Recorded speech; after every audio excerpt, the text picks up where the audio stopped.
It is clear to those who are not in denial that we are on the cusp of a watershed moment in personal transportation.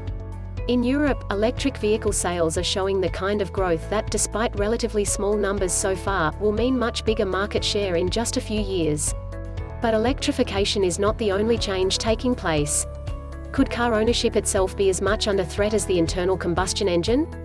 Younger people have been driving less for a few years now and buying fewer cars. There has also been a global shift towards city dwelling that shows no signs of abating. In 2018, the UN revealed that 55% of the world's population lived in urban areas, projected to rise to 68% by 2050. City dwellers have quite different transportation needs compared to rural inhabitants. The sheer mass of people in a city makes communal public transportation much more cost-effective, whereas in spread-out rural areas you are better off with your own vehicle if you don't want to be waiting hours for that one bus a day.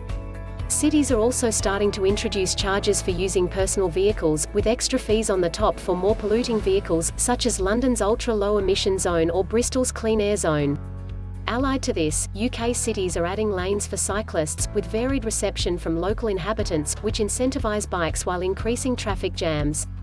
There are lots of US cities where car ownership has been more of a hindrance than a benefit for years, with very little value for daily travel, only for occasional journeys out of town.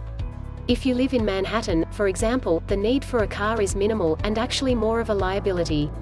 This doesn't mean that cars are likely to die out though.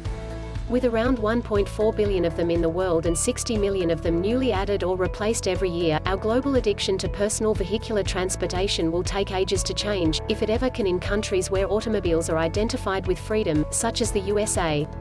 But our need to own one all the time is diminishing. The advent of autonomous taxis, which are already in commercial use in China, could make on-demand ride-hailing even easier than the likes of Uber and Lyft have already made it. Electric vehicles also throw a further complication into the mix.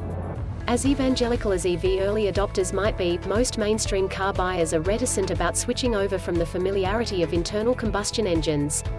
The idea of committing to an unknown new technology with an expensive purchase is unsurprisingly a bigger concern than just buying the latest incremental update from a trusted manufacturer.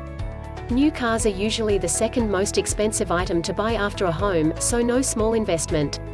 There are specialist companies focusing specifically on leasing electric vehicles, such as UK energy company Octopus's Octopus EV and WeVee.